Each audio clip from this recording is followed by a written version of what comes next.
The Girl Who Owned a City, Part 3. Fear is what you feel when you wait for something bad to happen. And fun is what you have when you figure out a way to make something good happen. Chapter 13. Todd watched the encounter from the top of the wall. When he saw Lisa fall near the bushes, he dropped to the roof and began sobbing. While the others met Tom Logan downstairs, no one noticed the little boy crying in the darkness. After a time, his tears dried and he began to think, was she really dead?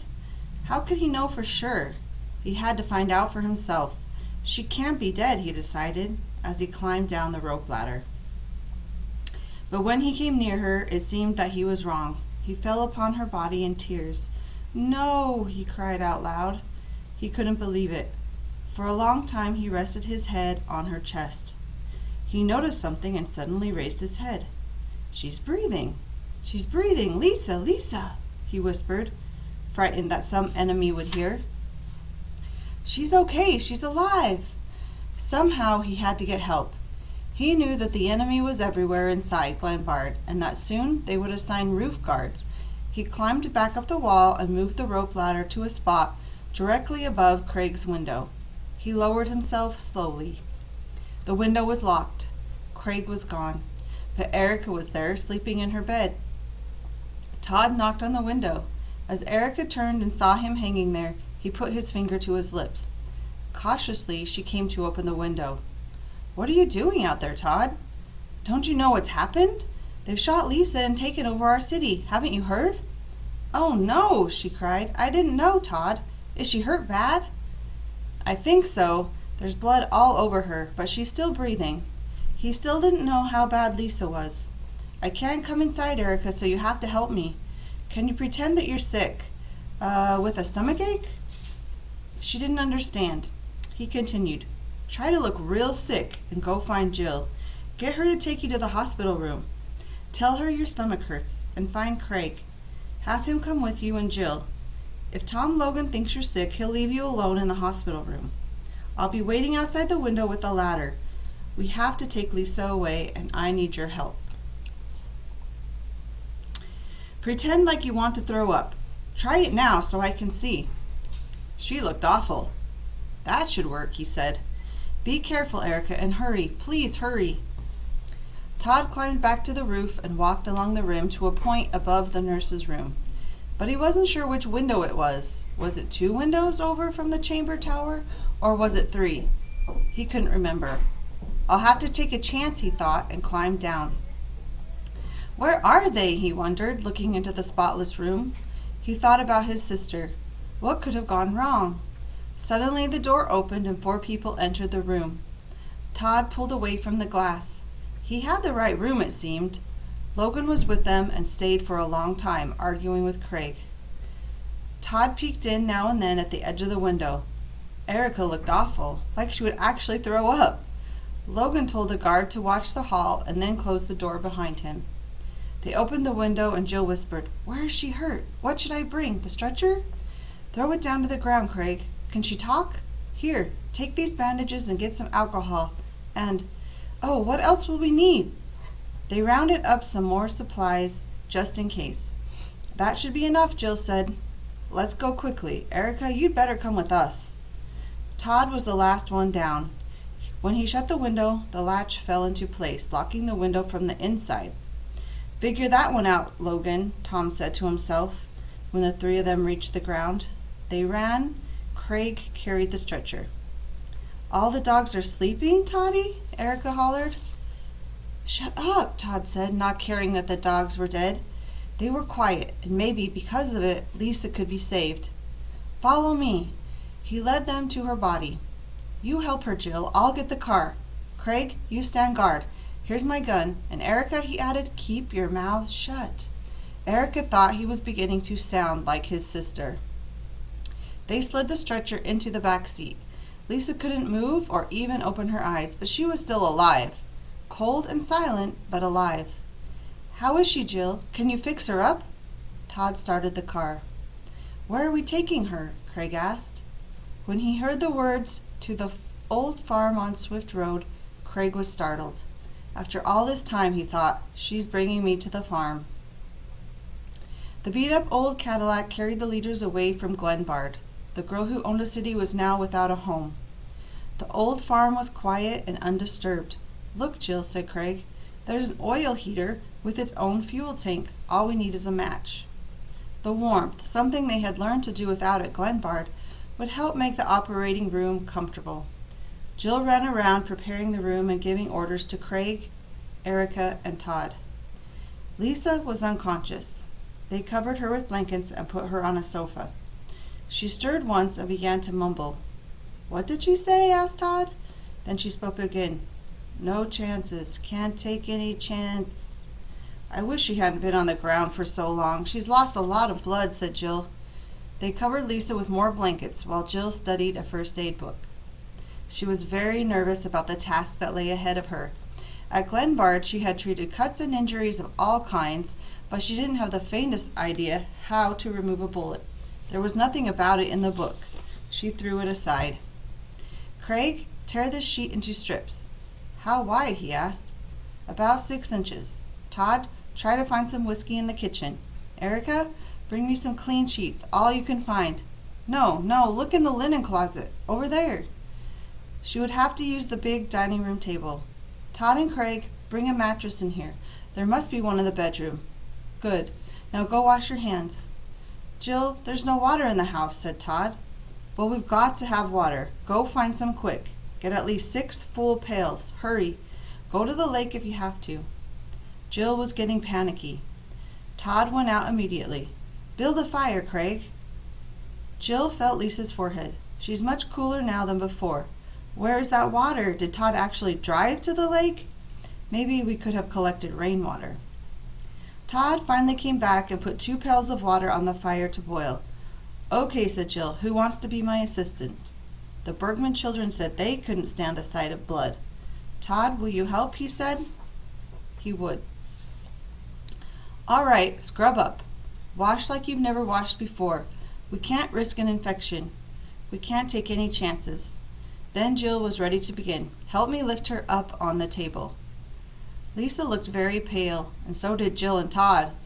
Jill undid the temporary bandage they had applied in the bushes. Lisa was still bleeding. Craig and Erica had to leave the room.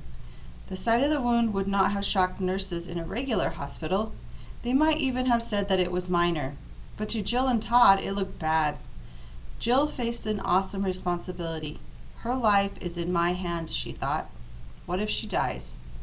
What do I do first? Todd, we've got to get that bullet out, Jill said. Let's get started. Her courage was returning. First, we have to wash away the dried blood. Bring warm water and strips of cloth. He went out of the room and quickly returned. Now tear the strips into small pieces, about the size of washcloths. Are you sure your hands are clean? Here, pour some of this alcohol in a pan. We can dip our hands in it. With warm water and soap, Jill dabbed away the dried blood. When it was clean, the wound didn't look bad at all. There was only a small hole in the arm where the bullet was lodged. She must have fallen on her head, said Jill. See the big bruise and cut by her eye? That's why there was so much blood on her face. Now Todd understood why the Chittister soldier had pronounced Lisa dead. When he had seen all the blood on her face, he must have thought that it came from a bullet. When Jill soaked the area around the wound with alcohol, she began to feel nervous again. So far, it was fairly easy, but how was she going to get the bullet out? Should she cut a wider opening? Suppose she hit an artery. She picked up the first aid book and looked for the diagram of the circulatory system. She studied it over and over, looking from the page to Lisa's arm and then back to the page again. Oh, I get it now, she shouted happily. A small cut this way won't hurt anything. Todd, hold the blade of the razor in the flame for 30 seconds. That will sterilize it. Lisa stirred but said nothing. It's a good thing she's still unconscious. I don't think she'd want to be awake for my first operation. Is she going to be all right? Todd asked. Yes, Jill replied. Here goes. She was trembling, and she wanted to close her eyes. She made a shallow 2-inch cut. The bullet was lodged by the side of Lisa's arm bone, not far from the surface of the skin. Jill could feel it.